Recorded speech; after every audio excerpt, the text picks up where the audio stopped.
أعوذ بالله من الشيطان الرجيم بسم الله الرحمن الرحيم وأوحى ربك إلى النحل أن اتخذي من الجبال بيوتا ومن الشجر ومما يعرشون ثم كلي من كل الثمرات فاسلكي سبل ربك ذللا يخرج من بطونها شراب مختلف ألوانه فيه شفاء للناس إن في ذلك لآية لقوم يتفكرون۔ اللہ رب العالمین نے ارشاد فرمایا وَأَوْحَى رَبُّكَ إِلَى النَّحْلِ، آپ کے رب نے شہد کی مکھی کے دل میں یہ بات ڈال دی کہ پہاڑوں میں درختوں اور لوگوں کی بنائی ہوئی اونچی اونچی ٹٹیوں میں اپنے گھر چھتے بنا۔ ثُمَّ كُلِي مِن كُلِّ الثَّمَرَاتِ فَاسْلُكِي سُبُلَ رَبِّكِ ذُلُلًا، اور ہر طرح کے میوے کھا اور اپنے رب کی آسان راہوں میں چلتی پھرتی رہ، ان کے پیٹ سے رنگ برنگ کا مشروب نکلتا ہے جس کے رنگ مختلف ہیں اور جس میں لوگوں کے لیے شفا ہے، غور و فکر کرنے والوں کے لیے اس میں بھی بہت بڑی نشانی ہے۔ یہ سورۃ النحل کی آیت نمبر 68 اور 69 دو آیت کریمہ ہیں۔ اس آیت کریمہ کے اندر اللہ رب العالمین نے شہد کی مکھی اور مکھیوں میں بھی عبرت ہے، بہت بڑی بڑی نشانی ہے، بڑی بڑی عبرت ہے مدھو مکھی کے اندر بھی۔ آئیے دیکھتے ہیں کہ وہ بڑی عبرت کیا ہے۔ اس سے پہلے ایک بات بتا دوں شہد کے تعلق سے، مدھو مکھی کے تعلق سے میرے استاد محترم مولانا ابو القاسم مدنی ایک کتاب لکھی انہوں نے، اور کتاب لکھ کر کے کسی طرح سعودی گورنمنٹ کو بھیج دیا۔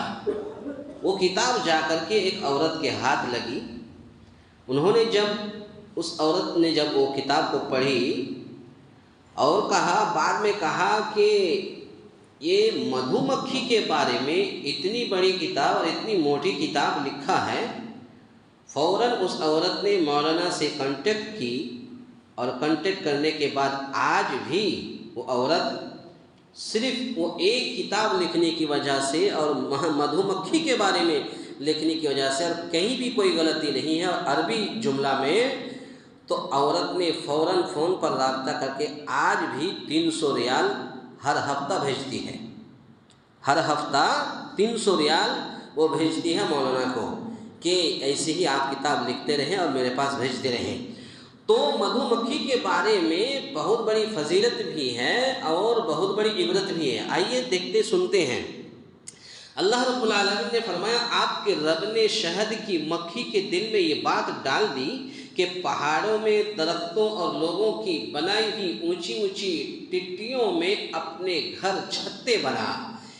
یہ وحی سے مراد الہام ہے اور وہ سمجھ بوجھ ہے جو اللہ تعالیٰ نے اپنی طبعی ضروریات کی تکمیل کے لیے حیوانات کو بھی عطا کی، صرف انسان کو نہیں بلکہ اللہ رب العالمین نے ایک جانور کے بھی دل میں اللہ تعالیٰ نے یہ بات ڈال دی کہ اس کو کیسے گھونسلہ بنانا ہے، کیسے رہنا ہے، کیسے کھانا ہے، کیسے پینا ہے، کیا کھائے گا کیا پیے گا، ساری چیزیں اللہ رب العالمین نے ایک انسان کے ساتھ ساتھ ایک حیوان کے اندر بھی اللہ رب العالمین اس کی ضروریت تکمیل کو اللہ رب العالمین نے دیا ہے۔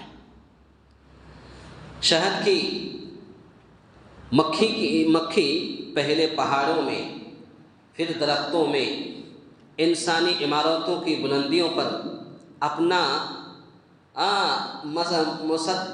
مسدس کھانا اور چھتا اس طرح بناتی ہے کہ درمیان میں کوئی شگاف نہ ہو، کوئی پردہ نہ ہو، کوئی آڑ نہ ہو۔ اور دیکھ لیجئے کبھی آپ جہاں پر مدھو مکھی لگی ہوئی ایسی جگہ پر لگتے ہیں تاکہ لوگوں کو چڑھنے میں دقت اور دشواری ہو، ایسی جگہ پر وہ چھتا لگاتی ہے یہ مدھو مکھی۔ پھر وہ باغوں، جنگلوں، وادیوں اور پہاڑوں میں گھومتی پھرتی ہیں اور ہر قسم کے پھلوں کا جوس اپنے پیٹ میں جمع کرتی ہے اور پھر انہیں راہوں سے جہاں جہاں سے وہ گزرتی ہے واپس لوٹتی ہے اور اپنے چھتے میں آ کر بیٹھ جاتی ہے جہاں اس کے منہ یا دبر سے یعنی پیچھے کے راستہ سے وہ شہد نکلتا ہے۔ کتنی بڑی بات ہے، کتنی عبرت ہے کہ اس کے پیچھے کے راستے سے وہ جا کے جنگلوں میں، پہاڑوں میں، دریاؤں میں اور پھولوں کے باغوں میں، پھلوں کے باغوں میں جا کر کے وہ جوس کو چوس کر کے آتی ہے اور پھر اپنے پیٹ میں جمع کرتی ہے اور پھر انہیں اپنے منہ سے یا پیچھے کے راستے جب وہی چیز نکلتا ہے تو شہد بن کر کے نکلتا ہے، جسے قرآن نے شراب سے تعبیر کیا ہے۔ اللہ رب العالمین نے یہاں پر کہا ہے کہ من بطونها شراب، تو شراب سے مراد یہی شہد ہے، تو جسے قرآن نے شراب سے تعبیر کیا یعنی مشروب روح افزا۔ گرمی کے موسم میں روح افزا ہم لوگ پیتے ہیں نا، تو گویا کہ یہ شہد کیا ہے، شراب بھی ہے، یہ شہد کیا ہے، روح افزا بھی ہے۔ اس کے بعد کوئی سرخ، کوئی سفید، کوئی نیلا اور کوئی زرد رنگ کا ہے۔ یہ مدھو مکھی کوئی سرخ ہوتا ہے، کوئی سفید ہوتا ہے، کوئی نیلا اور کوئی زرد رنگ کا، جس قسم کے پھلوں اور کھیتوں سے وہ خوراک حاصل کرتی ہیں۔ ظاہر سی بات ہے، کوئی پھل میٹھا ہوتا ہے، کوئی پھل کھٹا ہوتا ہے، کوئی پھل بدمزہ ہوتا ہے، لیکن جب وہی مدھو مکھی جب وہ کھٹا، میٹھا اور بدمزہ ساری چیزوں کو جب چوستی ہے اور چوسنے کے بعد جب اس کے منہ سے یا دبر سے وہی چیز جب نکلتی ہے تو بالکل میٹھا شہد بن کر کے نکلتا ہے، اسی حساب سے اس کا رنگ اور ذائقہ بھی مختلف ہوتا ہے۔ اس کے بعد شفا میں تنکیر تعظیم کے لیے ہے، یعنی بہت سے امراض کے لیے شہد میں شفا ہے۔ یہ نہیں کہ مطلقاً ہر بیماری کا علاج ہے۔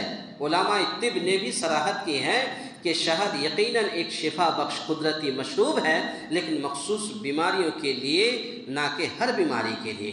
مخصوص بیماری کے لیے کیا بیماری ہے؟ آئیے حدیث سنتے ہیں۔ حدیث میں آتا ہے کہ نبی کریم صلی اللہ علیہ وسلم کو حلوہ، میٹھی چیز اور شہد پسند تھا۔ صحیح بخاری کی حدیث ہے، کتاب الاشربہ کے اندر حدیث موجود ہے۔ اسی طرح سے ایک دوسری روایت میں ہے کہ آپ نے 3 چیزوں میں شفا ہے، فرمایا کہ 3 چیزوں میں شفا ہے۔ کیا کیا؟ یعنی شہد پینے سے، کھانے سے 3 چیزوں میں شفا ہے۔ نمبر 1، پچھنے لگانے سے۔ پچھنا لگانا ظاہر سی بات ہے، وہ عام ہے، آپ لوگ جانتے ہیں۔ تو پچھنے لگانے میں، شہد کے پینے میں اور آگ سے داغنے میں، لیکن میں اپنی امت کو داغ لگوانے سے منع کرتا ہوں، داغ لگوانے سے منع کرتا ہوں۔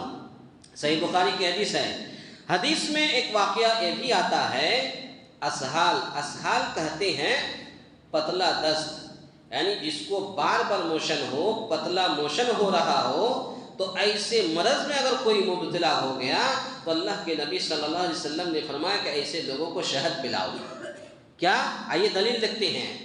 دلیل صحیح بخاری کی حدیث ہے کہ ایک آدمی کو پتلا دست ہو رہا تھا، پتلا موشن ہو رہا تھا، بار بار موشن ہو رہا تھا۔